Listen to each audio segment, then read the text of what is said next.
Very good morning all of you. देखिए जो है काफ़ी रिक्वेस्ट थी बच्चों की कि सेकेंड सेमेस्टर के भी सिलेबस आपको रिकवरी करवाया जाए ऑनलाइन। तो हमने प्रयास किया है कि आपको सेकेंड सेमेस्टर के भी सिलेबस रिकवर करवाए जाएं।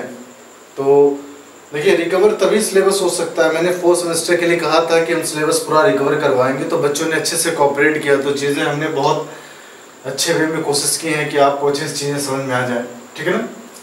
तो यहाँ पर भी अगर आप कोऑपरेट करेंगे तभी हम इस सेशन के बाद नेक्स्ट वीडियो डालने वाले हैं, अदरवाइज आपके लिए वीडियो पोस्ट होने वाली नहीं है। और रही बात सिलेबस की, तो देखिए मेरा जो प्लान है वो 15 तारीख मतलब आज से हम कोशिश करेंगे कि 28 से 30 तक अक्टूबर तक आपका पूरा सिलेबस जो है कवर हो जाए। टाइमिंग की बात कर लें तो आप लगभग 15 दिन पढ़ने वाले हैं, 15 डेज।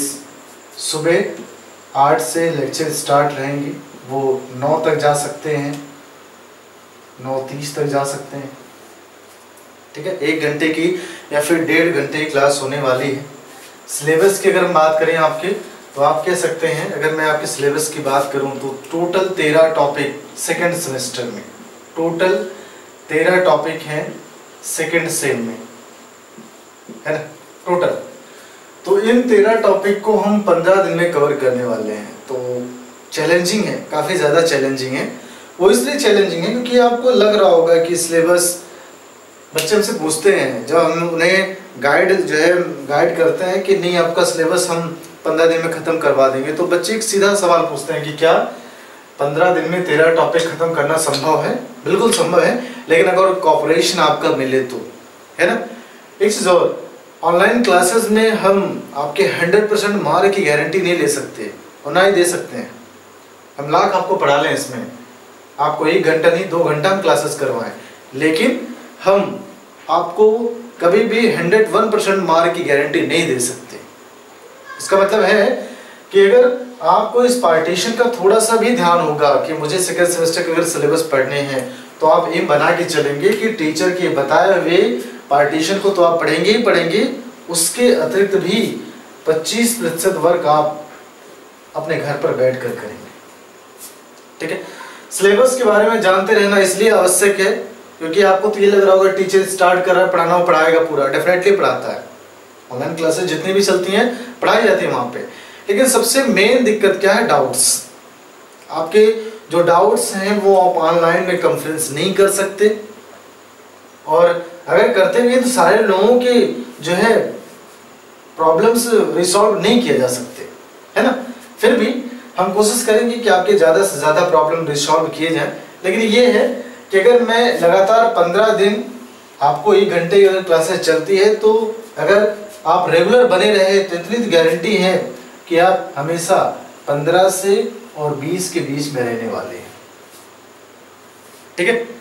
15 से 20 के बीच में आपके मार्क्स रहने वाले हैं, लेकिन वो तब जब आप इन 15 दिन की क्लास में रेगुलर अवेलेबल रहें। फोर्थ सेमेस्टर के बच्चों ने बहुत इंस्पायर किया, बहुत जो है बड़ी खुशी हुई कि बच्चे रेगुलर वो क्लासरूम में बने रहे। आप देखेंगे कि लगभग 30 लेक्चर फोर्थ सेमेस्टर के बनाए गए, और उन 30 लेक्चर्स में हमने देखा कि क्लास के मैक्सिमम बच्चे अवेलेबल थे, वो दोनों ही संस्थाओं के।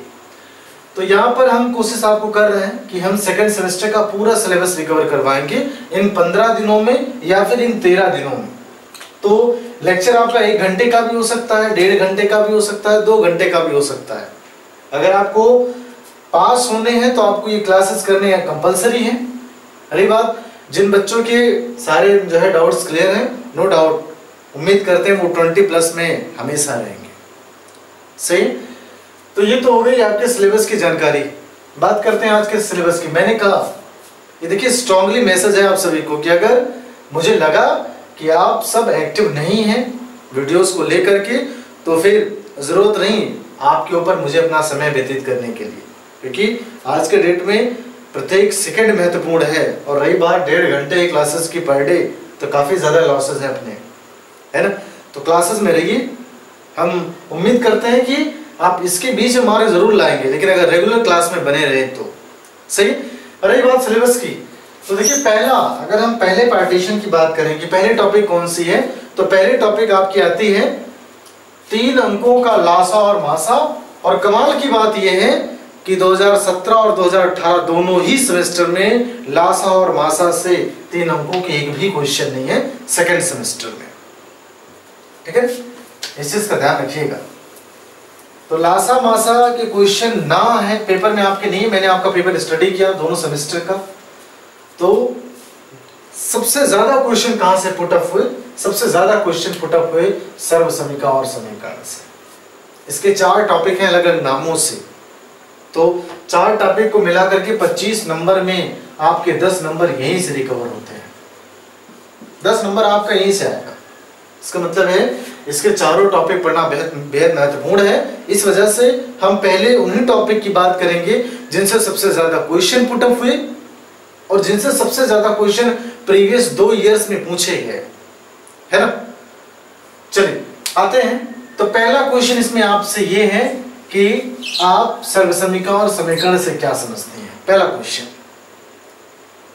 तो हम दोनों को कैटेगराइज करके देखेंगे, 1 बाय 1 समझेंगे। 1 नंबर में पूछा गया है, लिखने के लिए भी आया है और समीकरण को सेटिस्फाई करने के लिए पूछा गया है कि मैंने एक सीरीज दी है, क्या वो सर्वसमीकरण है, क्या वो समीकरण है।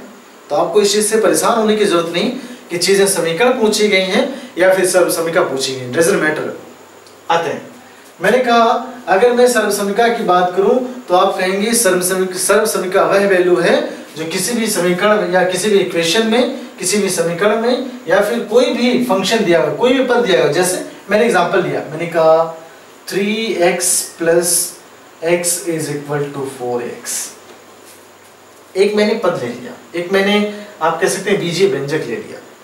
मैंने आपसे कहा कि क्या यह सर्वसमीकरण है या फिर समीकरण, डेफिनेशन बता रहा है।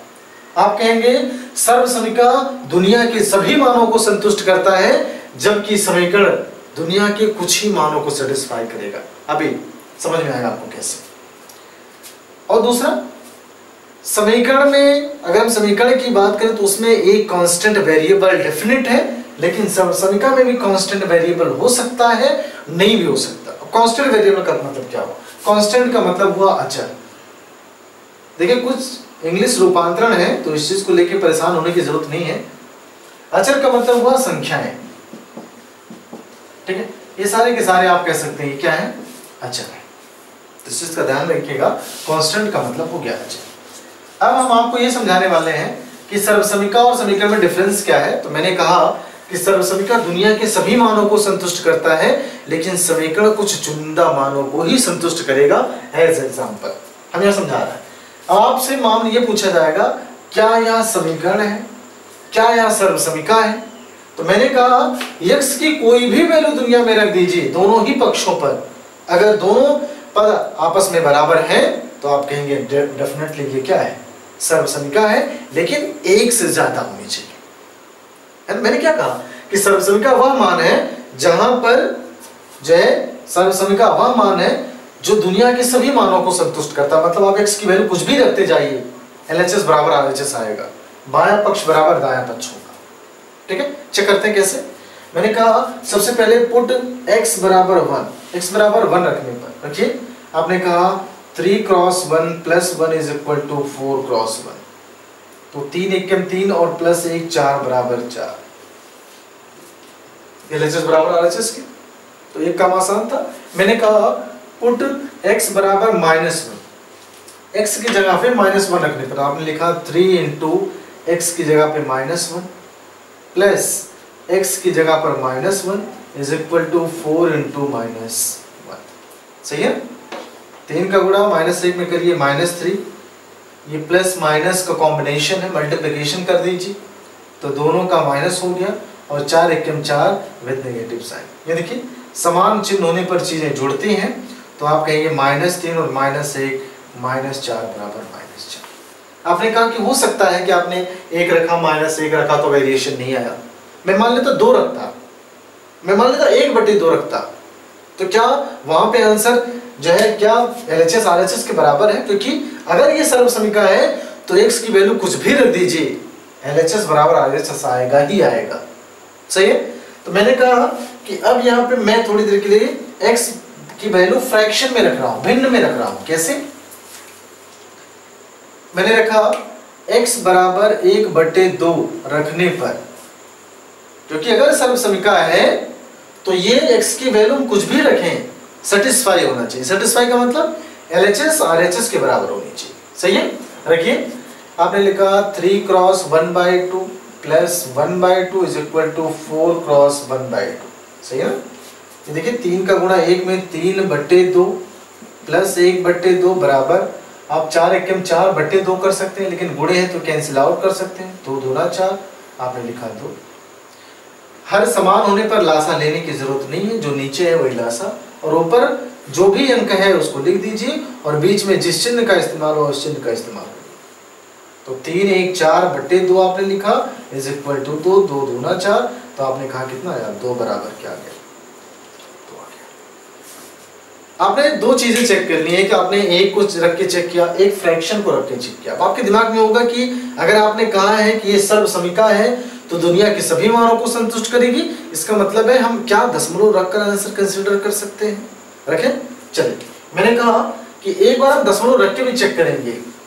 मैंने ये साबित हो गया कि 3x प्लस x बराबर 4x जो है वो एक सर्वसमीका है, और हम x की वैल्यू कुछ भी रखते जाए आगे या किसी भी मान को संतुष्ट करेगा। रखिए, मैंने कहा x बराबर 0.5 रखने पर चेक करिए, तो आपने लिखा 3 cross 0.5 plus 0.5 is equal to 4। जहां जहां x था वहां पे आपने 0.5 लिख दिया। गुणा कराइए, ये देखिए 3 5 15, एक स्थान एक अंक के बाद दशमलव है, आप दाएं से बाएं आएंगे, एक अंक के बाद दशमलव लगा दिया, प्लस 0.5 बराबर, ये देखिए 4 5 20। जीरो का कोई रूल नहीं गोल में, सॉरी गुणा कराने में, तो आप केवल अंक का अंक में गुणा कराइए, एक अंक के बाद दशमलव लगाता, एक अंक के बाद। या देखिए इकाई का अंक इकाई के अंक के साथ जोड़ेंगे, 5 5 10 0, 1 और 0 1, और एक हासिल जो बचा था 2.0, एक अंक के बाद दशमलव था 2.0। सही ना? इसका मतलब आपने दशमलव रखा तब भी मान बराबर आ रहा दोनों पक्षों में। तो मैंने क्या कहा कि सर्वसमीका की एक लाइन की डेफिनेशन है कि सर्वसमीका दुनिया के सभी मानों को संतुष्ट करता है, जबकि समीकरण में ऐसा होता हुआ बहुत कम दिखता है। ठीक है, ये तो सर्वसमीका होगी। अब आप चाहते हैं कि एक एग्जांपल समीकरण का भी आप बताइए, समीकरण का देख लेते हैं। ठीक है, रखें। चलिए, मैंने कहा कि समीकरण दुनिया के केवल कुछ ही मानों को संतुष्ट करेगा। जैसे एज एग्जांपल मैंने लिखा x plus 1 is equal to 4। मैंने क्या लिखा? x plus 1 is equal to 4। ये समीकरण है आपका। ठीक है, अब आपको x की ऐसी कौन सी वैल्यू, देखिए मैंने कहा कि मैंने माना x बराबर 1 रखने पर, अगर आपने 1 रखा तो देखिए 1 प्लस 1 इज इक्वल टू 4, 2 बराबर 4। क्या LHS RHS के बराबर है? नहीं है। तो आप कहेंगे 2 इज नॉट इक्वल टू 4, इसका मतलब 2 4 के बराबर नहीं है। तो आप कह सकते हैं यह एक सर्वसमीका नहीं, यह क्या है? समीकरण है। तो आपके दिमाग में होगा कि समीकरण के लिए भी तो इक्का दुक्का मान सेटिस्फाई तो होना चाहिए, है ना? तो बिल्कुल सेटिस्फाई करेगा। कैसे? हम बढ़ते चलते हैं। मैंने कहा x बराबर 2 रखने पर, 2 रखिए, आपने कहा 2 प्लस 1 बराबर 4, तो 3 बराबर 4 बराबर नहीं है। x बराबर 3 रखा आपने, तो आपने लिखा 3 प्लस 1 बराबर 4, 4 बराबर 4, बिल्कुल। मतलब x बराबर 3 के लिए यह मान सर्वसमीका की भूमिका दिखा रहा है, लेकिन सर्वसमीका ये कहती है कि वह दुनिया के सभी मानों को संतुष्ट करेगा, लेकिन चूंकि केवल और केवल एक वैल्यू यहां पर x को सेटिस्फाई करते हुए दिख रही है, इसलिए आप क्या कहेंगे? यह क्या है? एक समीकरण है। यह क्या है? समीकरण है। ठीक है, तो क्वेश्चन में ऐसा नहीं है कि क्वेश्चन टफ है, नहीं। आपने देखा कि सर्वसमीका एक कंडीशन में आप कह सकते थे कि दुनिया के सभी मानों को संतुष्ट करेगा, जबकि अगर हम समीकरण की बात करें तो जस्ट इसका रेसिप्रोकल है कि वह दुनिया के कुछ ही मानों को संतुष्ट करेगा। सही है? कोई मेरे हिसाब से डाउट तो है नहीं क्वेश्चन में। ठीक है, तो एग्जांपल और भी कुछ हो सकते हैं, जरूर नहीं जो हमने यहाँ पे इस्तेमाल किए वही एग्जाम्पल हो, एग्जाम्पल कुछ भी हो सकते हैं, लेकिन आपसे एक नंबर में पूछा गया है कि सर्वसमीका और समीकरण में अंतर बताइए, तो आप कहेंगे कि एक लाइन में सीधे कि सर्वसमीका दुनिया के समस्त मानों को सेटिस्फाई करता है, संतुष्ट करता है, लेकिन उसके विपरीत समीकरण दुनिया के कुछ चुनिंदा या कुछ गिने चुने मानों को ही सेटिस्फाई करता है, मानों को ही संतुष्ट करता है। क्लियर है? मेरे हिसाब से आपको डाउट नहीं होना चाहिए। सही है? अब तो ये तो डिफरेंस हो गया सर्वसमीका और समीकरण का। देखिए आपके सिलेबस में अब सर्वसमीका और समीकरण से रिलेटेड क्वेश्चन क्या रखे गए, इसको भी देख लेते हैं बेटा। ऐसे आइए, मैंने कहा कि इसके बाद आता है एक चर राशि वाले रैखिक समीकरण। मैंने कहा इससे रिलेटेड 4 या 5 टॉपिक इसी से रिलेटेड है, केवल सर्वसमीका और समीकरण से। ऐसा नहीं इसने सर्वसमीका और समीकरण का अर्थ आपसे पूछ लिया, अंतर पूछ लिया, वो खत्म हो गया, नहीं, उसके बाद भी इसमें डेप्थ है। इसके बाद इसमें कौन सी हेडिंग आती है, आप कहेंगे एक चर राशि वाले रैखिक समीकरण, रैखिक समीकरण। ये देखिए थोड़ी सी गड़बड़ हो रही है, आप कहेंगे एक चर राशि वाले रैखिक समीकरण। सही, नाम से स्पष्ट है। आप कहेंगे एक चर राशि वाले, तो सिंगल वेरिएबल लीनियर इक्वेशन। देखिए इंग्लिश में लिखना इसलिए जरूरी है, कुछ बच्चे ऐसे हैं जो इंग्लिश मीडियम से हैं, तो थोड़ी सी उन्हें भी दिक्कतें होती हैं, इसलिए हम दोनों लैंग्वेज लेके चलेंगे एक साथ। ऐसा ना हो कि हिंदी में आप कंफर्ट जोन फील कर रहे हैं, इंग्लिश में आपको समस्याएं हो जाती हैं। सही है? तो एक चर राशि वाले रैखिक समीकरण या फिर सिंगल वेरिएबल लीनियर इक्वेशन, समझते हैं? नाम को हम ब्रेक करेंगे इसमें। एक चर राशि का मतलब क्या हुआ? इसका मतलब है कि ऐसी, अब देखिए चर का मतलब क्या हुआ, x y z। चर का मतलब क्या हुआ, x y z। क्लियर है? एक चर राशि का मतलब हुआ कि वो केवल x के फंक्शन में हो सकता है, केवल y के फंक्शन में हो सकता है, या फिर केवल z के जो है पार्टीशन में हो सकता है। एक चर राशि का मतलब, सही है? वाले रैखिक समीकरण का मतलब हुआ लीनियर इक्वेशन। देखिए लीनियर इक्वेशन। अब देखिए एक चर राशि वाले रैखिक समीकरण का मतलब है ऐसा समीकरण जिसके चरों का घात क्या हो, केवल और केवल 1 हो। देखिए x की पावर 1, y की पावर 1 बराबर 2, आप इसे कहेंगे यह एक चर राशि वाला रैखिक समीकरण है। सही है? या फिर आप यहां नहीं समझ सकते तो आप कह सकते हैं कि x + 2 = 4, आप कहेंगे ये भी एक चर राशि वाला रैखिक समीकरण। देखिए एक चर राशि वाले रैखिक समीकरण का मतलब ये है कि इसके घात 1 होनी चाहिए। हम वेरिएबल्स को यूज कर सकते हैं, x 1 में हो सकता है, y हो सकता है, z हो सकता है, डजंट मैटर। लेकिन आप कहेंगे कि हमें केवल और केवल एक चर राशि वाले घात वाले समीकरण पढ़ने हैं सेकंड सेमेस्टर में, ठीक है ना? उससे ज्यादा नहीं, तो घात समीकरण में नहीं पढ़ने इसमें। तो आप कह सकते हैं कि जो आपकी समीकरण होते हैं वो x के फॉर्म में हो सकता है, टोटल x हो सकता है, टोटल y हो सकता है, टोटल z हो सकता है, या फिर x y का कॉम्बिनेशन, x z का कॉम्बिनेशन, या फिर तीनों x y z का कॉम्बिनेशन में आपको इक्वेशन मिलने वाले हैं। सही है?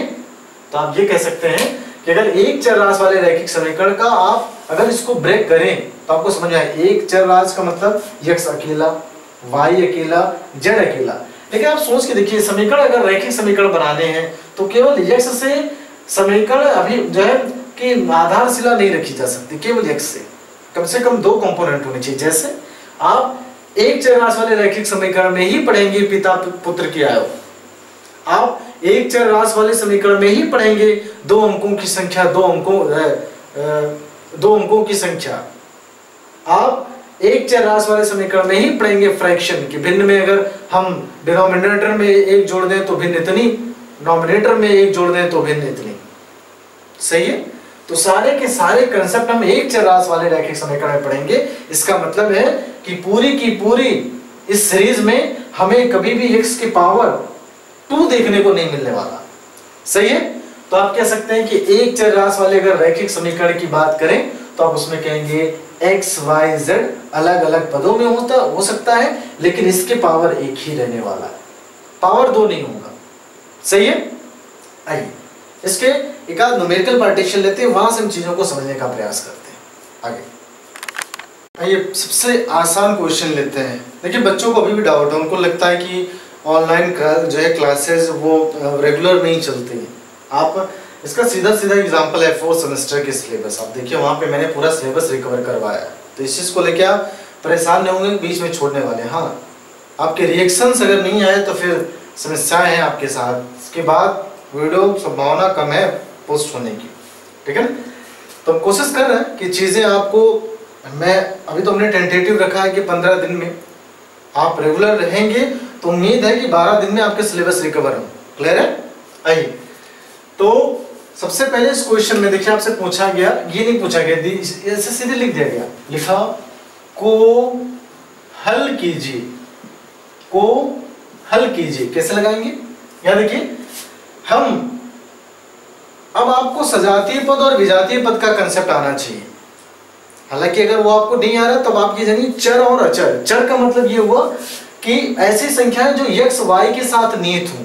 आपने देखा कि ये देखिए 5x, तो केवल अगर x है तब भी आप कहेंगे चर, 5 के साथ या अंक के साथ गुणे में है तब भी आप कहेंगे चर। लेकिन अगर 5 + x है, नो डाउट एक इसमें चर है और एक अचर। चर का मान समय और परिस्थिति के अनुसार बदलता रहता है, लेकिन अचर का मान हमेशा कांस्टेंट रहेगा। क्यों? 5 को कभी 4 नहीं कह सकते, लेकिन x की वैल्यू आप देखेंगे प्रत्येक समीकरण में प्रोपोगेट होता रहता है, घटता बढ़ता रहता है, कुछ भी हो सकता है।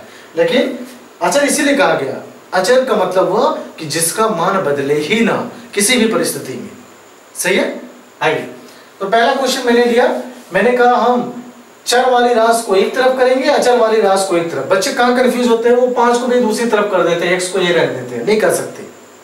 अगर चर के साथ अचर का गुणा है तो आप उसे एज अ वेरिएबल कंसिडर करेंगे, एक चर राशि के रूप में कंसिडर करेंगे आप इसे।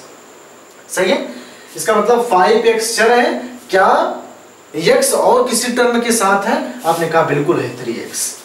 तो हम चर राशियों को एक तरफ रखेंगे, अचर राशियों को एक तरफ। इसका मतलब है आप जो अक्षर देख रहे हैं उसको हम एक तरफ रखेंगे, अंक को एक तरफ रखेंगे। तो देखिए 5x ऑलरेडी था, 5x लिखा, और 3x को हम जो है लेफ्ट हैंड साइड में लाए, इसको घुमा के लाए इधर।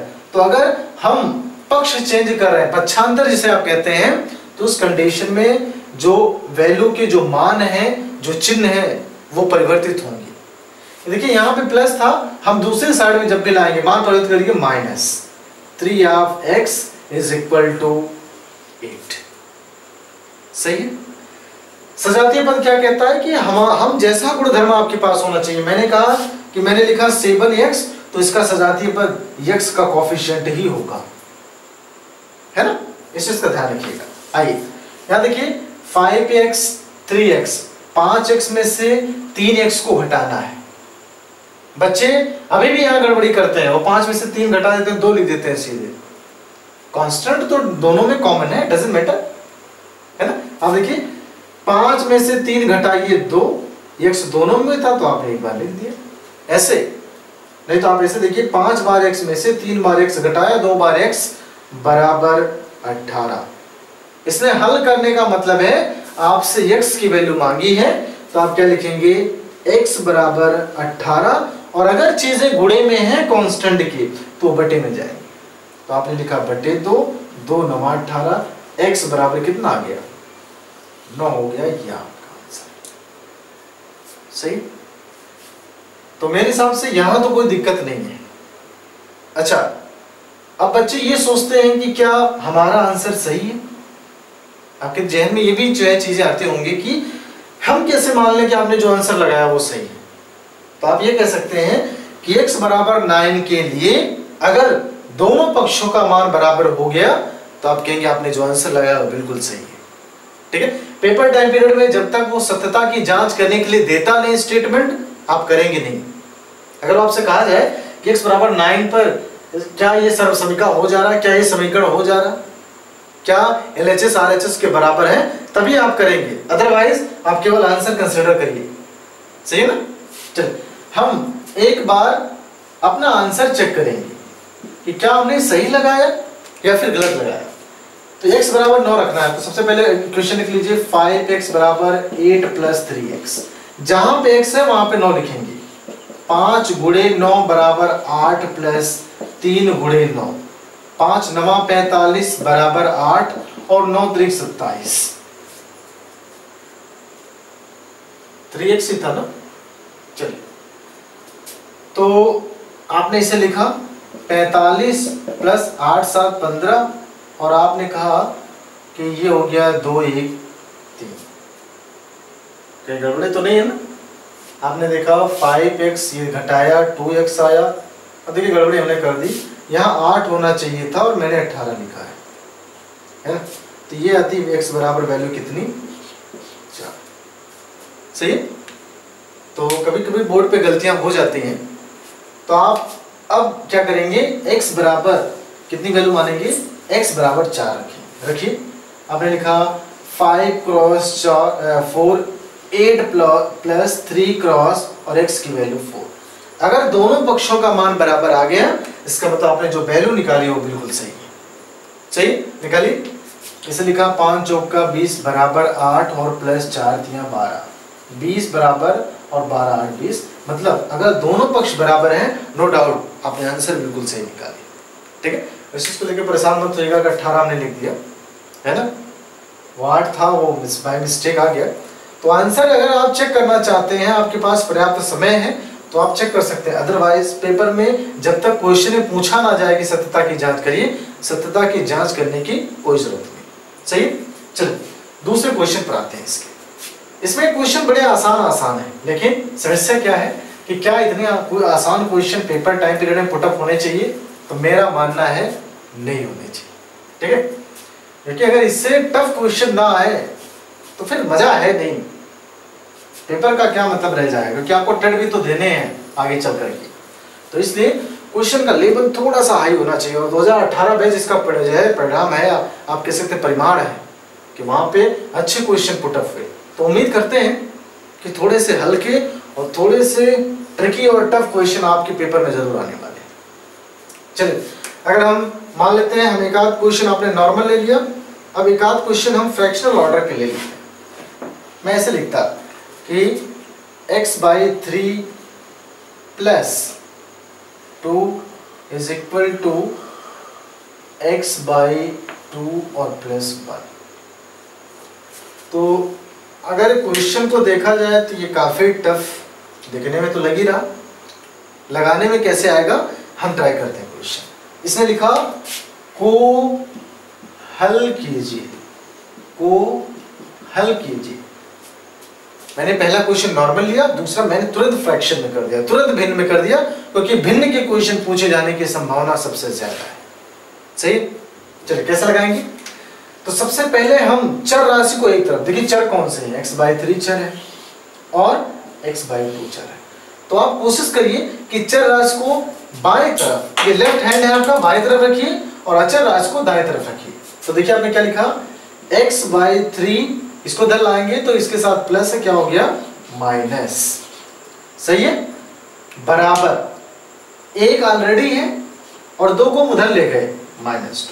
तो देखिए चर को मैंने एक तरफ कर दिया, अचर को मैंने एक तरफ कर दिया। पहला प्रोसेस आपका ये होना चाहिए। सॉल्व करिए।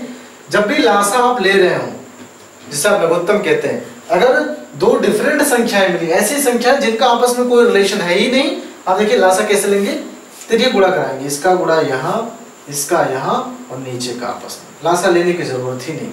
देखिए कैसे, 2 का गुणा x में 2x, बीच में माइनस था, माइनस, 3 का गुणा x में 3x और नीचे का आपस में 3 दूना 6 बराबर। मामला यहाँ फंसता हुआ नजर आ रहा है। कैसे लगाएंगे इसे आप? आपने देखा कि 1 माइनस 1/2 है, कितना है? तो अगर आपको 2 में से 1 घटाना होता आप क्या लिखते हैं? 1 लिखते हैं। यहाँ भी सेम कंडीशन, बड़े में से छोटा घटाएंगे आप, तो 2 में से 1 गया, वैल्यू कितनी आई? 1। यहाँ प्लस इसलिए था क्योंकि बड़े n के साथ प्लस था, यहाँ देखिए बड़े n के साथ क्या है, माइनस है, इसलिए वैल्यू क्या आई, माइनस। सही है। और यहाँ देखिए फिर से मामला फंस रहा है, 2x माइनस 3x। अगर 3x में से 2x घटाते तो वैल्यू क्या आती, 1x, और 1 का अगर हम x में गुणा करें तो वैल्यू x। लेकिन बड़े n के साथ क्या है, माइनस है, तो आपने लिखा minus x by 6 is equal to minus. सही है। माइनस से माइनस कैंसिल आउट हो गया। अगर मैं तिर्यक गुणा करूं बटे 1 मान सकता हूं किसी की संख्या में, किसी भी संख्या के नीचे, x का गुणा यहां तो x हो गया, और 6 का गुणा 1 में तो वैल्यू कितनी आएगी। इसका मतलब यहां है कि अगर इसको हम हल करेंगे तो x का मान कितना आएगा, 6 आएगा। ये हो गया इसका आंसर। ठीक है। टफ है नहीं, टफ है ना, चीजें आसान है। कोशिश हम कर रहे हैं कि ज्यादा से ज्यादा क्वेश्चन क्लास जो है आपको हर टॉपिक में रखे जाए। उसके लिए आपको पेन पेपर के साथ बैठना अनिवार्य है ना। चीजें बिल्कुल आसान है और उम्मीद करते हैं कि 100% चीजें आपको समझ में आने वाली है। जैसे ऑफलाइन क्लासेस चलाई थी, उम्मीद है वैसे हम ऑनलाइन क्लासेस भी चला रहे हैं आपके लिए। ठीक है ना। कोई डाउट है तो आप चीजें पूछ सकते हैं। चलिए अगले क्वेश्चन की बात कर लेते हैं, क्वेश्चन नंबर 3। तो फ्रैक्शनल से क्वेश्चन हो गए, आपके दिमाग में होगा कि एक आध क्वेश्चन फ्रैक्शनल से और होने चाहिए या फिर डेसिमल पार्टीशन से होने चाहिए। तो लिखिए, इसमें मैंने लिखा x/2 plus x/3 plus x/4 is equal to 1। अब से कहा गया को हल कीजिए, को हल कीजिए। कैसे लगाएंगे? तो सबसे पहला काम, इसने काम आसान कर दिया। क्या आसान किया? सारे के सारे वेरिएबल्स को, चर को इसने एक तरफ रखा है। आपको लासा लेना है। तो लासा का मैंने कंसेप्ट क्या बताया कि अगर कोई छोटी संख्या किसी भी बड़ी संख्या में इन्वॉल्व हो तो उस छोटी संख्या का हम कैलकुलेशन नहीं करते हैं, शेष बची हुई दोनों संख्याओं का हम आपस में क्या कर देते हैं, गुणा कर देते हैं। वही हो जाएगा अपना क्या, लासा। ओके। फिर से मैंने कहा 2 4 में इन्वॉल्व है भाई, 2 दूना 4। अगर कोई छोटी संख्या बड़ी संख्या में इन्वॉल्व है, मतलब अगर कोई छोटी संख्या बड़ी संख्या में निहित है तो उस छोटी संख्या को हम कंसीडर नहीं करेंगे, शेष बची हुई दोनों संख्याओं का आपस में गुणा कर देंगे, वही मेरा लासा हो जाएगा। सही। अब हम पुराने हर से, देखिए पुराने हर से नए हर में भाग देंगे। 2 से 12 में भाग दिया, वैल्यू कितनी आई, 2 छक्का 12, 6। जो आया उसका ऊपर गुणा, तो आप लिखेंगे 6 और इंटू x बराबर 6x। पीछे प्लस था, प्लस लगाया। फिर पुराने हर से नए हर में भाग, 3 से 12 में भाग, 3 चौका 12, 4 आया, और 4 का ऊपर गुणा, आप कहेंगे 4 का गुणा x में, तो वैल्यू 4x प्लस 4 का गुणा आपने 4 से आपने 12 में भाग दिया, वैल्यू कितनी आई, 4 3 12, 3 आई। 3 का ऊपर गुणा किया तो वैल्यू आई 3x इज इक्वल टू 1। सही। सारे के सारे सजातीय पद है। कैसे आपको आइडिया है सजातीय पद है? क्योंकि सबके साथ x है और सभी x के साथ सिंगल पावर। क्लियर?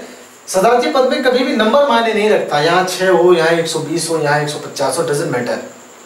आप सीधे कहेंगे कि अगर चर राशियों के घातांक सेम है तो वो एक सजातीय पद है।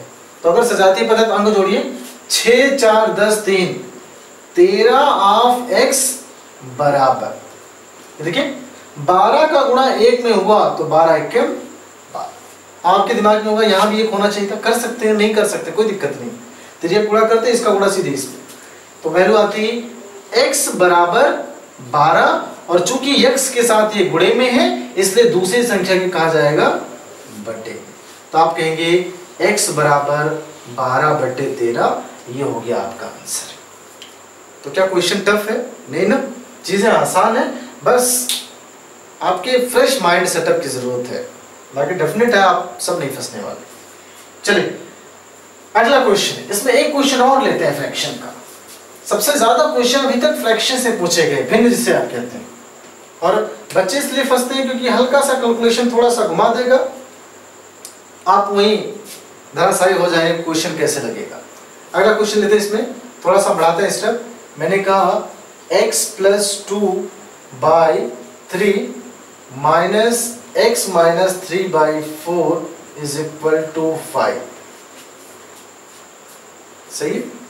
इधर देखिए सामने, x plus 2/3 minus x minus 3/4 is equal to 5। थोड़ा सा काम मुश्किल हुआ, इसको समझिएगा अच्छे से, क्योंकि इस टाइप के 2017 में भी एक क्वेश्चन है, 2018 में भी एक क्वेश्चन, और आप 2019 बैच के हैं, है ना। चलिए आइए, तो मैंने क्या कहा कि अगर हमें लासा लेना, तो मैंने देखा ये दोनों संख्याएं आपस में कोरिलेट नहीं करती। आपस में कोरिलेट करने का मतलब है संबंध नहीं दिखाती। अब संबंध नहीं दिखाने का मतलब हुआ कि 3 के, अगर हम 3 का पहाड़ा पढ़ना स्टार्ट करते हैं, टेबल पढ़ना स्टार्ट करते हैं, तो उसमें 4 कहीं नहीं आता।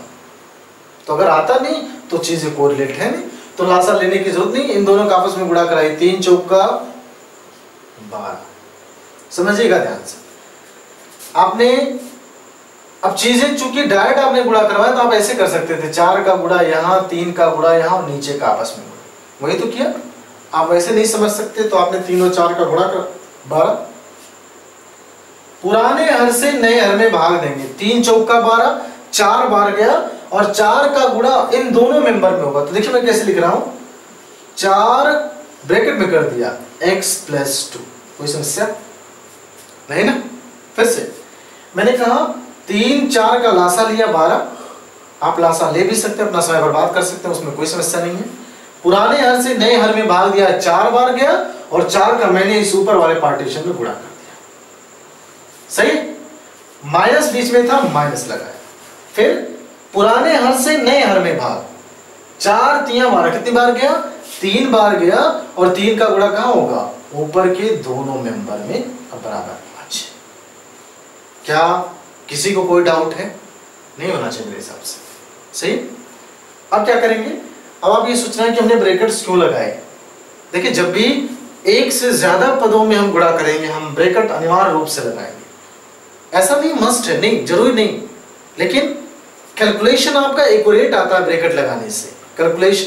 और अगर आप ब्रैकेट नहीं लगाते तो एक बार ट्राई करिएगा, आप कहीं ना कहीं माइनस प्लस की गड़बड़ी जरूर करेंगे। सही है। आइए अब देखिए, इस मेंबर का गुणा कैसे करवाए। इस मेंबर का गुणा पहले इसमें और फिर इसमें, यहां समझ लें। मैंने कहा 4x प्लस 2 अगर लिखा गया, तो आप पहले 4 का गुणा x में करेंगे, तो आप लिखेंगे 4x। फिर 4 का गुणा आप 2 में करेंगे, तो 4 दूना 8, बीच में प्लस था। सही है।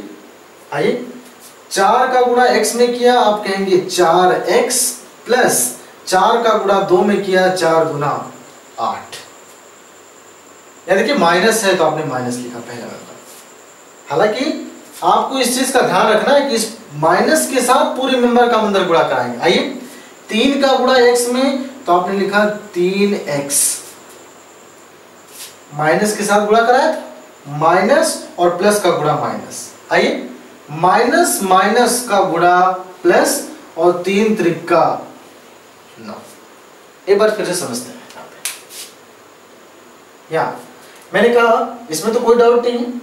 यहाँ 3 का गुणा आपने x में किया, 3x, फिर 3 का गुणा -3 में करेंगे, तो देखिए 3 त्रिका 9, -9 होना चाहिए था, लेकिन ब्रैकेट के पहले माइनस। ठीक है। तो दो चीजें, आप या फिर ब्रैकेट के पहले माइनस हो तो ब्रैकेट का चिन्ह चेंज करिए, अदरवाइज गुणा कराइए सीधे। -3 का गुणा x में -3x, और -3 का गुणा -3 में +9। सही है। बटे 12 बराबर कितना आ गया, 5। सही। अब सजातीय पद को एक साथ लेंगे, विजातीय पद को एक साथ लेंगे, कैसे लगाएंगे। समस्या तो नहीं होगी मेरे हिसाब से, कोशिश हम कर रहे हैं कि फंडामेंटल एकदम क्लियर है आपका। चलिए सजातीय पद ढूंढिए। 4x का सजातीय पद 3x, तो 4 में से 3 घटाना है। अगर 4 में से 3 घटाना होता तो आप 1 लिखते, लेकिन यहां चूंकि x है, तो अगर आपके दिमाग में है कि हम 4 में से 3x को घटा रहे हैं, तो वैल्यू हम 1x लिखेंगे, लिख सकिए, आप लिख लीजिए, कोई दिक्कत नहीं। लेकिन 1 का गुणा अगर x में करेंगे, तो x 1 में x 1 गया हो जाएगा। सही है। या ये 9 और 8 दोनों पॉजिटिव है, तो 9 8 कितना आया 17 बटे कितना था 12 और बराबर 5। सही है। तो ये गुणा करेंगे तो देखिए 12 25 यहां हो जाएगा। आप चाहे नीचे 1 कर लीजिए, दिल इच्छा हो। क्रॉस गुणा करेंगे तो एक का गुणा अगर किसी भी संख्या में होगा तो उन संख्याओं में कोई परिवर्तन नहीं, बराबर 12 25 60। क्या ये आंसर है? नहीं। क्यों नहीं है? क्योंकि अभी भी एक अचर राशि यहाँ है, एक अंक यहाँ पे है, कम से कम 2 अंक तो नहीं होने चाहिए। तो आपने क्या लिखा x बराबर, अगर हम इसको पक्षांतर करके उधर ले गए तो आप लिखेंगे 60 और इसको प्लस था उधर ले गए -17। तो आप लिखेंगे x बराबर, घटाइए कितना आया 10 में से 7 गया वैल्यू 3 और 5 में से 1 गया वैल्यू 4। x बराबर कितना आ गया 43 आ गया। ये हो गया आपका आंसर। सही। मेरे हिसाब से दिक्कत नहीं होनी चाहिए, लेकिन इस चीज का ध्यान रखिएगा, ये बेहद इंपॉर्टेंट है क्योंकि ऐसे क्वेश्चन पुट अप हुए हैं और होते रहेंगे। सही। तो आपने देखा कि इसमें 3 क्वेश्चन अगर हम बात करें तो आप कह सकते हैं 3 क्वेश्चन इसमें आपने किसके लिए लिए हैं, फ्रैक्शन ऑर्डर के लिए। बात आती है दशमलव की। अब दशमलव को भी देख लेते हैं आगे। देखिए दशमलव के बिल्कुल आसान क्वेश्चन मैंने लिखा है। देखिए क्वेश्चन लिखा है x + 1.5/2 = 3। तो आपसे पूछा गया को हल करिए। देखिए कैसे लगाएंगे। सबसे पहला काम तो मैंने यहां बटे 1 कर दिया। त्रिय गुणा करेंगे। अच्छा क्यों करेंगे त्रिय गुणा? वजह यह है कि चीजें इससे सेपरेट कर दी, एक साथ कर दी हैं। अगर अलग अलग होता तो हम अलग अलग काम करते, लेकिन चीजें अलग अलग है नहीं। कैसे लिखेंगे? मैंने लिखा x + 1.5 ऊपर था, त्रिय गुणा करते 2 3 6 हो जाता। एक का गुणा करने पर किसी में कोई परिवर्तन नहीं आएगा, इसी वजह से एक का गुणा ज्यादा फोकसेबल नहीं है। मैंने 2 3 6 कर दिया। क्या ये आंसर है? नहीं। कैसे लगाएंगे? आपने लिखा x बराबर 6 और इसको आपने पक्षांतर किया तो आप लिखेंगे -1.5। तो आंसर आया। तो देखिए इसमें घटाने में अगर आपको समस्या है तो आप ऐसे देखिए कि ये 1.5 है, तो अगर हम 6 में से 1.5 घटा दें तो आप कह सकते हैं 4.5 आंसर। मान लेते हैं नहीं समझ में आएगी तो ऐसे घटाइए। 6 में से आपको 1.5 घटाना है। तो जब भी किसी संख्या, किसी यूनिक संख्या में से डेसिमल घटाना है तो आप यहाँ दशमलव लगा सकते हैं, कोई फर्क नहीं पड़ेगा इससे, बस घट जाएगा आपको। देखिए कैसे 6 यहाँ 1 अगर देगा तो ये वैल्यू कितनी हो जाएगी 10, और 10 में से 5 गया तो वैल्यू कितनी आई 5। यहाँ बचा कितना, एक उदाहरण देने की वजह से 5 और 5 में से 1 घटाया तो वैल्यू 4, 4.5 आंसर। सही। आप चाहें तो जैसे चाहे वैसे लगा ले, वो डिपेंड आपके ऊपर करता है कि आप क्वेश्चन कैसे लगाएंगे। सही है। अगले क्वेश्चन को देख लेते हैं। इसमें डेसिमल पार्टीशन से क्वेश्चन पूछे गए हैं, आसान भी और थोड़े से हल्के से टफ।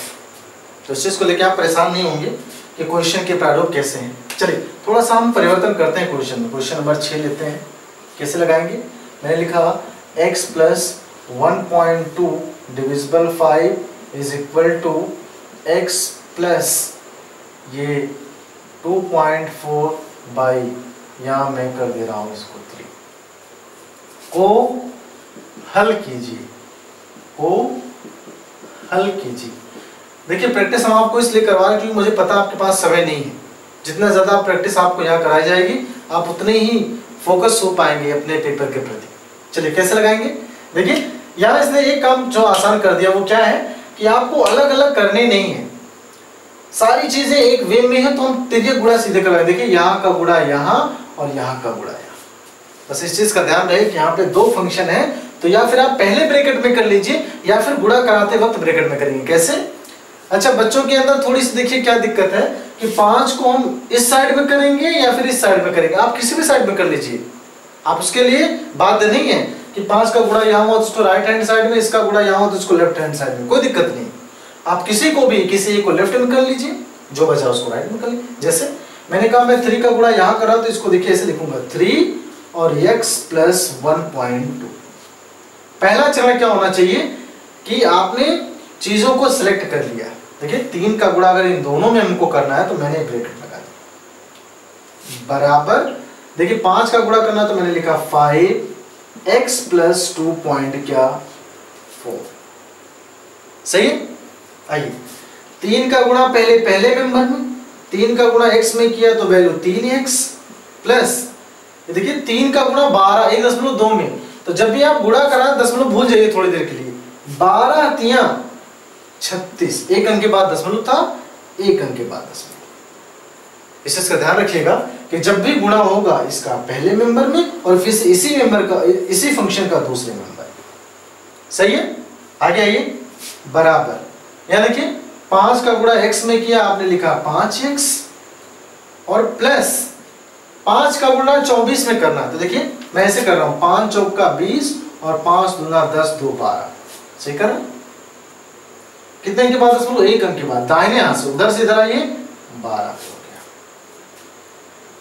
सही चल रहा। अब मैंने कहा चर राशि एक ऑलरेडी यहां पे है तो मैं दूसरी चर राशि को इधर लाऊंगा, तो आपने लिखा 3x, इसको इधर लाइए -5x बराबर, हम जो अंक है उनको एक तरफ कर देंगे। देखिए 12.0 और 3.6 को उधर ले गए -3.6। यहां ये 5 में से 3 घटाना होता तो आप लिखते 2x। यहां भी आपको घटाना पड़ेगा। अच्छा क्यों घटा रहे हैं? क्योंकि यहां माइनस है, यहां प्लस है। जब भी विपरीत चिन्ह होगा चीजें घटेंगी और जो बड़े अंक के साथ चिन्ह रहेगा वही चिन्ह आप लगाएंगे। देखिए बड़े अंक के साथ क्या है, माइनस है, आपने क्या लगा दिया, माइनस लगा दिया बराबर। मामला यहां फंस रहा है कि कैसे घटाएंगे। देखिए कैसे घटाते हैं, फिर से आपने लिखा 12.0 में से 3.6 को घटाना है। हमारा काम आसान है, हमें घटाने में जरा सा भी समय नहीं लगेगा, आपको भी नहीं लगेगा। लेकिन अगर कंसेप्ट नहीं क्लियर तो थोड़ा सा वक्त लगेगा। कैसे देखिए घटाएंगे, ये 0 था, अगर एक यहां से उधार दिया तो कितना हो गया, ये 10। 10 में से 6 घटाया वैल्यू 4, यहां बचा 11 और 11 में से 3 घटाया तो वैल्यू 8। तो आपने लिखा कितना, 8.4। पॉजिटिव था बड़ा वाला तो पॉजिटिव। आपको x की वैल्यू चाहिए तो आपने लिखा x बराबर 8.4 बटे -2 कर दिया आपने, 8.4 बटे -2। ठीक है ना। अब सवाल ये फंसता है कैंसिल आउट कैसे करेंगे इसे। तो बिल्कुल सेम जैसे आप भाग देते हैं 84 में, मैंने काटा, ये कैसे काटा, 2 चौका 8 और 2 दूना 4, एक अंक के बाद दशमलव, माइनस लगा था आप माइनस लगा दें। सही है। इसका मतलब आपका वैल्यू कितना आया, x बराबर -4.2, ये हो गया आपका आंसर। सही है। क्या अभी भी दिक्कत हो रही है? एक बार फिर से समझते हैं। 8.4 में 2 से भाग देना है, भाग या गुणा करते समय दशमलव भूल जाइए, प्रक्रिया पूरी हो जाए उसके बाद आप दशमलव के चिन्ह लगाएंगे। सही है। तो आपने देखा कि जैसे ही प्रक्रिया पूरी हो रही है आपने दशमलव चिन्ह का स्थान के बाद लगा दिया। यहां काटने में कोई समस्या नहीं, 2 चौका 8 2 दूना 4। एक चीज और आपके दिमाग में होगा कि 4.2 तो ऊपर आ रहा है, नेगेटिव नीचे आ रहा, तो कभी भी हम डिनोमिनेटर में जिसे आप हर कहते हैं वहां पे हम कभी भी नेगेटिव नहीं लगा सकते। ये रूल है फ्रैक्शन का, भिन्न का। ये वो भिन्न तभी है जब ये देखिए नेगेटिव वाला चिन्ह ये अंश में लगे, है ना, इस चीज का ध्यान रखें। इसलिए एक माइनस को नीचे नहीं छोड़ सकते।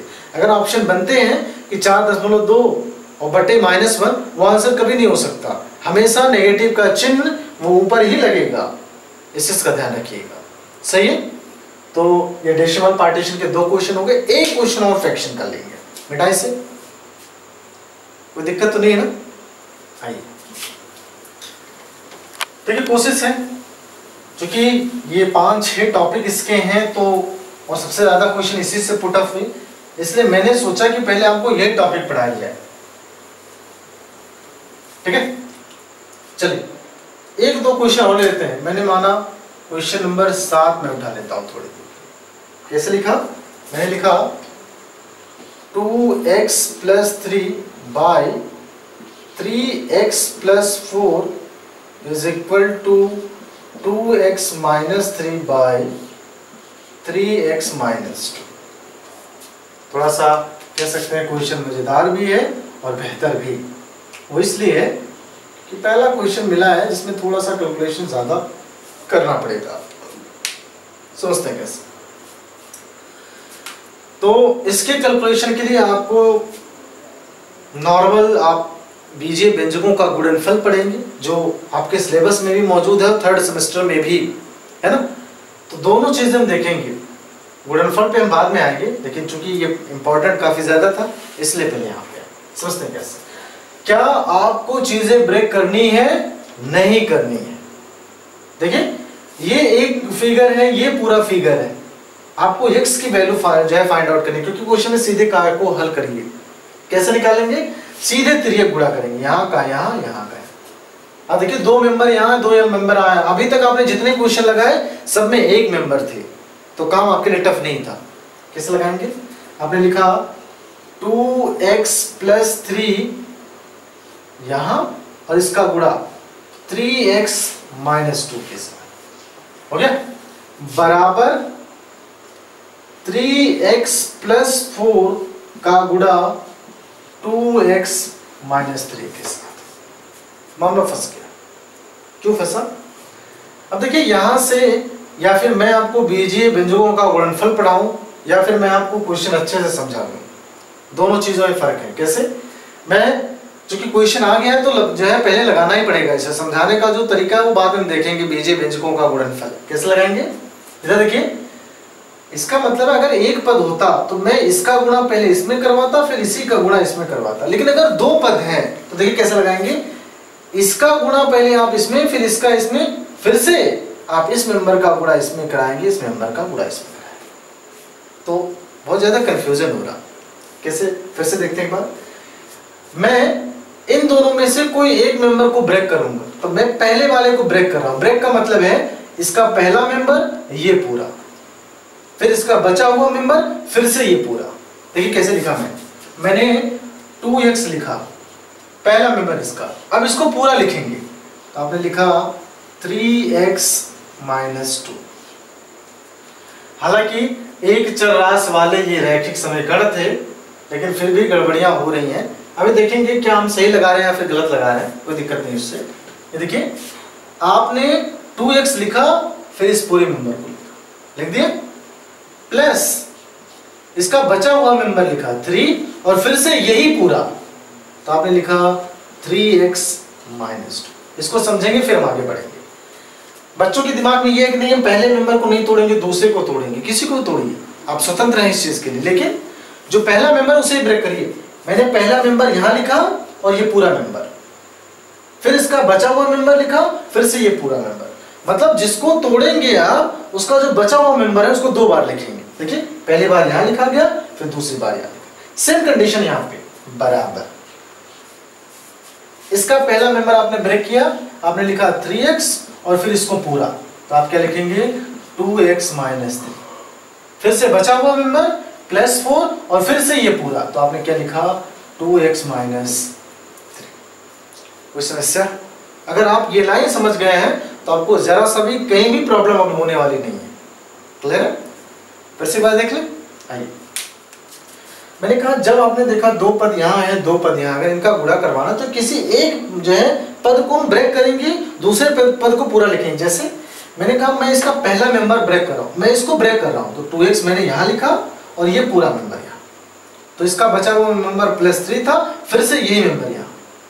मतलब जिसको तोड़ रहे हैं बारी बारी से तोड़ेंगे, और जो बचा हुआ मेंबर है वो दो बार लिखा जाएगा बारी बारी से। यहाँ देखिए 3x को मैंने यहाँ लिखा, फिर से ये पूरा, फिर बचा हुआ +4 था, फिर से ये पूरा। सही है? गुणा करवाया। आइए इधर देखिए, अंक का अंक में, चर का चर में, 2 का गुणा 3 में, तो 2 × 3 = 6, और x का गुणा x में। आगे x का गुणा x में देखिए, तो आप लिखेंगे x की पावर 1 यहाँ है, x की पावर 1 यहाँ है, तो गुणा करते समय घातांक क्या हो जाते हैं, जुड़ जाते हैं। 1 + 1 x बराबर कितना, 2। आइए तो आप लिखेंगे x का गुणा x में, तो वैल्यू कितनी आई, x²। आगे 2 दूना 4, x था ही, x यानी कि माइनस है, माइनस। कोई समस्या हो रही नहीं ना? फिर से देखें, 2 × 3 = 6, x का गुणा x में x²। सही है? और माइनस लगा था माइनस लगा दिया। 2 अंक का गुणा अंक में, 2 दूना 4, x था x, मतलब जो भी यहाँ मेंबर है इसका पहले इसमें और फिर इसमें कराइए आगे। प्लस ये देखिए 3 त्रिका 9 x था ही, 3 दूना 6 प्लस माइनस का गुणा माइनस बराबर आगे ये 3 दूना 6 x का गुणा x में x स्क्वायर। आगे चले फिर इसी मेंबर का गुणा इसमें देखिए 3 और त्रिका 9 x था ही, x लिख दिया, और यहां प्लस है यहां माइनस, प्लस माइनस का गुणा माइनस प्लस। देखिए ये कितना है 4 का गुणा 2 में, तो आप कहेंगे 4 दूना 8, ये कितना था x, सही है, और 4 का गुणा 3 में, तो 4 तिया 12 प्लस माइनस का गुणा माइनस। तो कैलकुलेशन केवल समझाने में दिक्कत है, बाकी लगाने में जरा सा भी दम है नहीं क्वेश्चन में, है ना। जिन बच्चों को आ रहा होगा उनको बड़ा ही आसानी के साथ क्वेश्चन प्रतीत हो रहा है। आइए, तो मैंने कहा एक चर राशि वाले को एक तरफ कर लेंगे। अब देखिए काम कैसे मुश्किल होने वाला है। मैंने कहा हम सजाती पर ढूंढेंगे। देखिए 6x स्क्वायर, यहाँ मैंने लिखा 6x स्क्वायर, क्या और कहीं 6 स्क्वायर है? यहाँ है।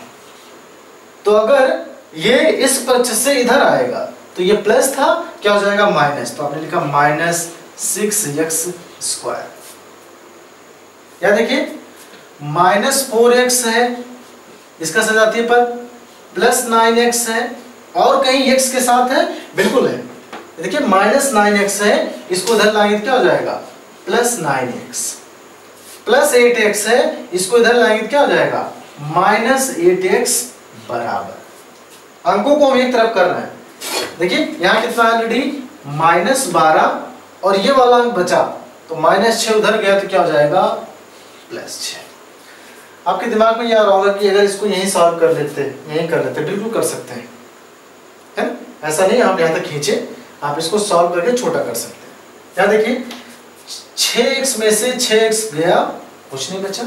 यहाँ ये आप ऐसे कह सकते हैं 9 9 18 जोड़ा, देखिए 9 और 9 कितना आया 18x, सही है, और 8 4 12x नेगेटिव के साथ। कैसे देखें 9x समान चिन्ह होने पर चीजें जोड़ी और समान चिन्ह लगाया।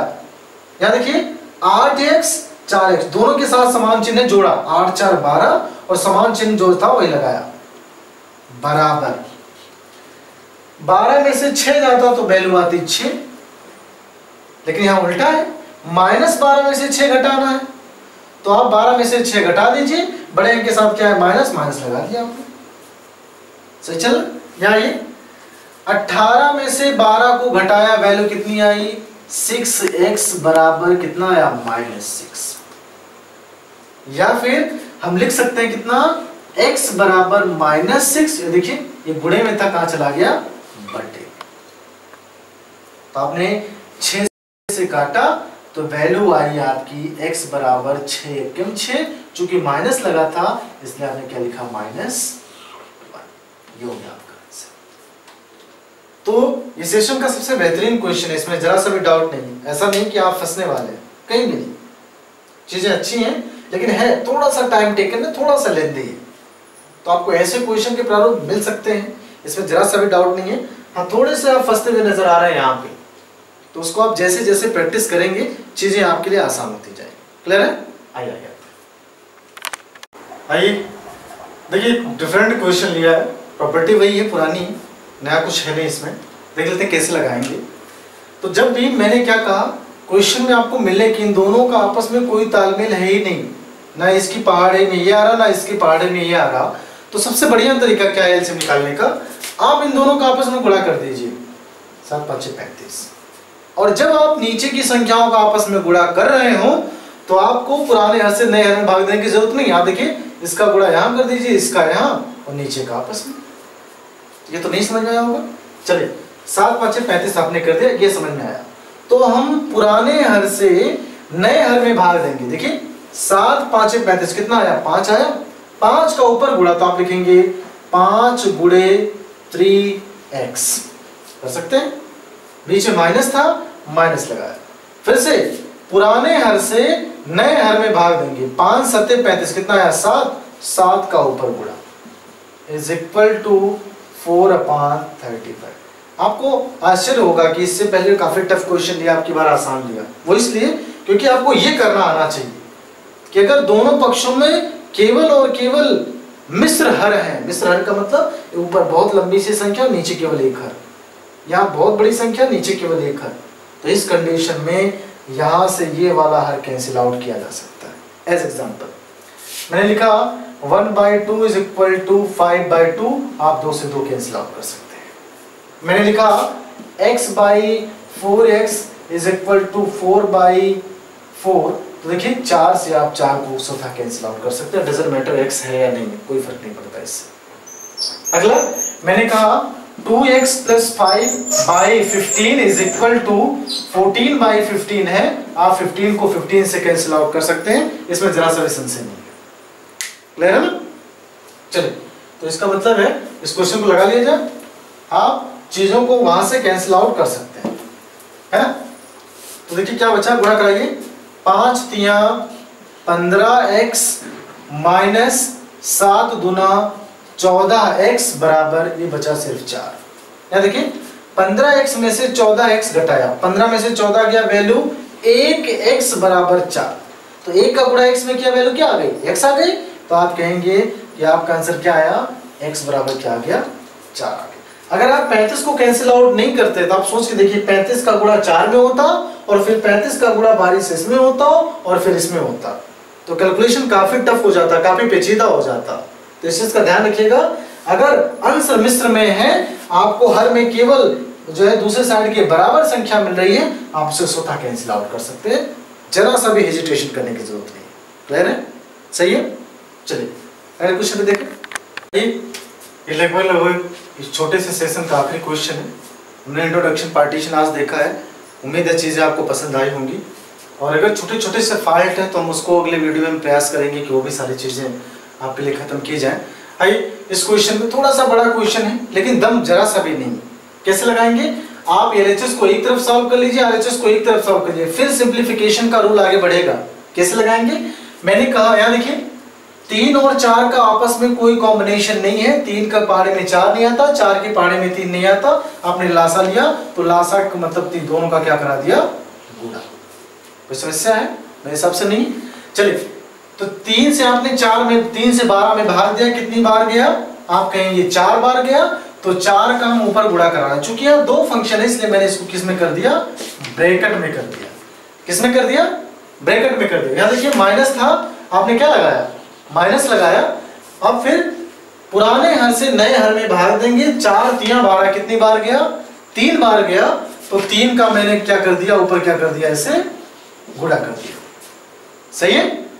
बराबर। बच्चे ये सोचते हैं कि हम LHS को एक बार सॉल्व कर ले, RHS को एक सॉल्व नहीं, पैटर्न तो ये है कि एक साथ सॉल्व करेंगे। कैसे, यहाँ देखिए नीचे आप एक बनाइए। क्यों बनाया मैंने, क्योंकि ये भी भिन्न है और ये भी भिन्न है। अगर दोनों भिन्न है तो उस कंडीशन में आपको, अगर ये भिन्न नहीं है तो आपको भिन्न बनाना पड़ेगा, और भिन्न बनाने का सबसे बढ़िया तरीका नीचे बंद कर दीजिए। तो आपने देखा 1 और 2 का आपस में कोई कॉम्बिनेशन नहीं, तो इसका लासा भी कितना हो गया, 2 हो गया। तो देखिए क्रॉस गुणा कराइए, 2 का गुणा यहाँ, 1 का गुणा यहाँ, और नीचे का आपस में गुणा। या फिर आप ऐसे देखिए, पुराने हर से नए हर में भाग दिया, 1 से 2 में भाग दिया, कितना आएगा 2, और 2 का ऊपर गुणा किया, 2 5 6 10, बीच में माइनस था, माइनस लगाया। ये देखिए 2 का गुणा 2 में किया, वैल्यू कितनी आई, 1 आई। तो आप लिखेंगे 1 का गुणा कहाँ करेंगे, ऊपर। जब भी 2 पद हो आप तुरंत ब्रैकेट का इस्तेमाल करें, बिना सोचे समझे। ब्रैकेट का इस्तेमाल नहीं करेंगे, आंसर आपका डिफरेंट आएगा। आइए सिंप्लीफाई करिए। 4 का गुणा x में 4x प्लस फिर 4 का गुणा 2 में 8। आइए -3 है तो -3 का गुणा x में -3x, और माइनस माइनस प्लस 3 त्रिका 9, और नीचे कितना है 12, बराबर। यहाँ ये 10 माइनस का गुणा प्लस में, तो -1 का गुणा x में करेंगे 1, यहाँ ये माइनस माइनस प्लस 1 का गुणा 1 में करेंगे, वैल्यू क्या 1, और बटे कितना 2। सॉरी फिर से, ये देखिए क्या किया आपने, 10 था, 1 का गुणा ऊपर होना, तो 1 का गुणा x में किया तो x हो गया, माइनस था, माइनस प्लस माइनस, फिर 1 का गुणा 1 में करेंगे, 1 एकम 1 और माइनस माइनस का गुणा हो गया प्लस। मैंने क्या कहा, चीजें कैंसिल आउट कर सकते हैं। देखिए कैसे, 2 छक्का 12, ये करना आना चाहिए, नहीं करेंगे कैलकुलेशन लंबा हो जाएगा, फंसेंगे आप। देखिए क्या है, सिंप्लीफाई करिए, 4x में से 3x को घटाया, वैल्यू कितनी आई, 4 में से 3 घटाया वैल्यू 1, चूंकि चर है इसलिए 1x की जगह पे क्या लिख सकते हैं, सीधे x। अरे भाई 1 लिखते, 1 का गुणा x में होता, x इंटू 1 बराबर x, 1x हो गया, एक ही x तो लिखा गया है। और 9 और 8 आप कहेंगे ये वैल्यू आ गई 17 बटे कितना है, 6 है, बराबर। ये देखिए 10 और 1 11 माइनस x, नीचे कितना बचा, आप कह सकते हैं अगर कुछ नहीं बचा तो कितना बचा, 1 बचा, सही है ना। अब आपने देखा ये एक पूरा पद है, ये एक पूरा पद है, हम क्रॉस मल्टीप्लिकेशन ही करवा के आंसर ला सकते हैं। तो आपने इसका गुणा यहां कर दिया, इसका गुणा यहां देख लें, तो x प्लस 17 का गुणा 1 में करेंगे तो क्या कोई परिवर्तन आएगा। मैंने कहा 1 लाख में 1 का गुणा करिए, परिवर्तन आया, नहीं आया। मैंने कहा 1.75 में 1 का गुणा करिए, कोई परिवर्तन आया, नहीं आया। तो सेम कंडीशन, अगर 1 का गुणा किसी भी संख्या में करेंगे कोई परिवर्तन नहीं, तो आपने लिखा x प्लस 17 बराबर 6 का गुणा 11 माइनस x में होगा, तो कैसे लिखेंगे, 6 और ब्रैकेट 11 माइनस x। क्यों लिखा, क्योंकि 2 पद थे इसलिए मैंने ब्रैकेट लगाया, सही है। आइए, तो आपने लिखा x प्लस 17 बराबर 6 का गुणा 11 में, तो 6 और गुणे 11, 11 छक्का 66 माइनस 6 का गुणा x में आपने लिखा 6x। कोई समस्या है नहीं ना। चर को एक तरफ, मतलब x को एक तरफ, x वाले कंटेंट को, और केवल अचर, केवल जो अंक है उनको दूसरी तरफ। तो आपने लिखा x माइनस 6x था, इसको इधर लाएंगे तो हो जाएगी वैल्यू प्लस 6x बराबर 66 ऑलरेडी था, 17 को उधर ले गए, हो जाएगा नेगेटिव, सही है। घटाइए, सॉरी जोड़िए, 6 यहां और यहां कितना है 1, तो आप लिखेंगे 6 और 1 7x बराबर, घटाइए, 16 में से 7 गया, आप कहेंगे ये 9 और 5 में से 1 गया, वैल्यू 4, 49। चेक करो, देख लीजिए, 9 7 16 और 4 1 5 1 6, बिल्कुल सही। तो आप लिखेंगे x बराबर 49 बटे 7, आप कहेंगे 7 7 49, x बराबर कितनी आ गई वैल्यू 7, ये हो गया आपका आंसर। तो क्या क्वेश्चन में ऐसा कुछ है जहां पे आप फंसते हुए नजर आ रहे हैं? मेरे हिसाब से तो नहीं। वो इसलिए है क्योंकि प्रारूप बिल्कुल आसान है, आप जैसे जैसे बताया जाए, देखिए जब आपको डिस्कस कराया जाए तो प्लीज आप टीचरों की रिक्वेस्ट जरूर मानिए, फ्री माइंड से छोड़ दीजिए अपने आप को कि हमें कुछ भी नहीं आता, लेकिन मानिए आप उम्मीद से बेहतर करेंगे, ठीक है। तो मेरे हिसाब से इस सेशन के लिए आज के लिए इतना ही। अगले सेशन में हम इसके जो टॉप ऑर्डर के क्वेश्चन है उसको सिलेक्ट करेंगे, ठीक है। उम्मीद करते हैं वीडियो आपको पसंद आई होगी। Thank you.